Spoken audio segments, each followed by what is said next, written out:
रुरोनी केंशिन का रीमेक आ गया है और यह एक शानदार कहानी से कम नहीं है। 2023 में पहली बार ब्रॉडकास्ट होने वाला यह रीमेक फैंस को अब तक की सबसे आइकॉनिक सैमुराई स्टोरीज में से एक से फिर से रूबरू कराता है, साथ ही इसे न्यू जनरेशन के लिए एक्सेसिबल बनाता है। चाहे आप 1996 की ओरिजिनल सीरीज के डाई हार्ड फैन हों या केंशिन की जर्नी में नए हों, यह मॉडर्न एडप्टेशन एक ऐसा एक्सपीरियंस देता है जो पुरानी यादों और ताजगी दोनों को महसूस कराता है।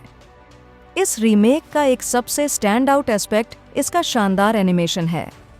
स्टूडियो लिडन फिल्म्स ने वास्तव में खुद को पीछे छोड़ दिया है। तेज तर्रार, हाई स्टेक्स स्वॉर्ड फाइट्स को विविड डिटेल में जिंदा कर दिया है। केंशिन की हितेन मित्सुरुगी रयू टेक्निक्स की fluidity, rich vibrant colour palette के साथ मिलकर हर लड़ाई को एक मास्टरपीस जैसा महसूस कराती है। उसके साकाबाटो के तेज कैलकुलेटेड स्ट्राइक्स से लेकर उसके दुश्मनों के साथ आइडियल्स के इंटेंस टकराव तक एक्शन सीक्वेंसेस बिल्कुल नए लेवल पर हैं।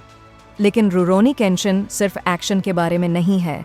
इसके कोर में यह रिडेम्पशन की एक गहरी इमोशनल टेल है और वायलेंट दुनिया में शांति की खोज है। रीमेक मैंगा के प्रति वफादार है, जो ओरिजिनल एनिमे की तुलना में कहीं फोकस्ड और कोहिरेंट स्टोरी पेश करता है। ये केंशिन और काओरू जैसे कैरेक्टर्स को ज़्यादा डेप्थ देता है, जिससे उनके रिश्ते ज़्यादा जेन्युइन और हार्टफेल्ट तरीके से चमकते हैं। और ये सिर्फ केंशिन ही नहीं है जिसे स्पॉटलाइट मिलती है, सपोर्टिंग कास्ट भी उतने ही यादगार हैं। याहिको का स्ट्रॉन्ग बनने का डिटर्मिनेशन, सानोसुके की बेबाक लेकिन लॉयल पर्सनैलिटी और केंशिन में काओरू का अटूट विश्वास एक ऐसा डायनामिक ग्रुप बनाता है जिसे आप पसंद किए बिना नहीं रह सकते। यहाँ वॉइस एक्टिंग की भी तारीफ की जानी चाहिए, जिसमें ताकू याशिरो ने केंशिन के सॉफ्ट स्पोकन नेचर और उसके पास्ट के लंबे समय तक रहने वाले गिल्ट को पूरी तरह से पकड़ लिया है। रुरोनी केंशिन के विलन्स भी उतने ही शानदार हैं।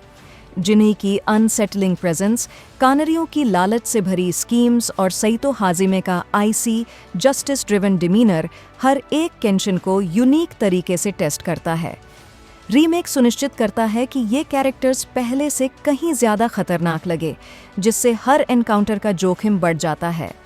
अपने कोर में रीमेक केंशिन के इंटरनल स्ट्रगल को मार्क करने में सफल होता है।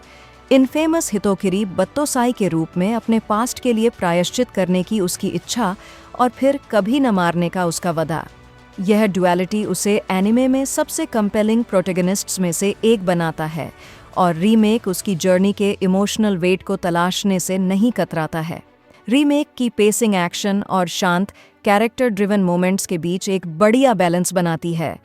कामिया डोजो स्टोरी का इमोशनल सेंटर बना हुआ है, जो केंशिन के लिए एक सैंक्चुअरी और लाइट हार्टेड ह्यूमर और फ्रेंडशिप के मोमेंट्स के लिए एक स्टेज देता है।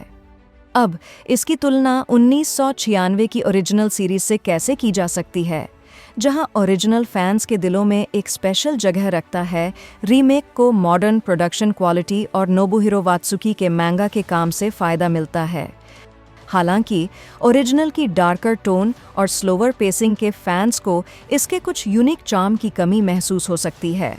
रीमेक में कुछ फिलर आर्क्स को कम किया गया है और स्टोरी टेलिंग को बढ़ाया गया है, जो शायद सभी को पसंद न आए, लेकिन एक और कंसिस्टेंट नैरेटिव फ्लो बनता है।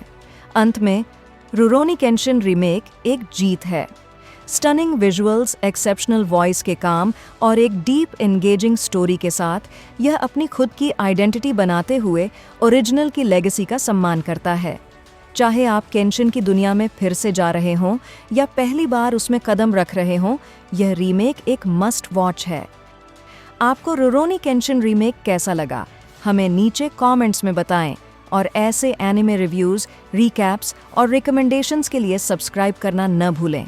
अगली बार मिलते हैं।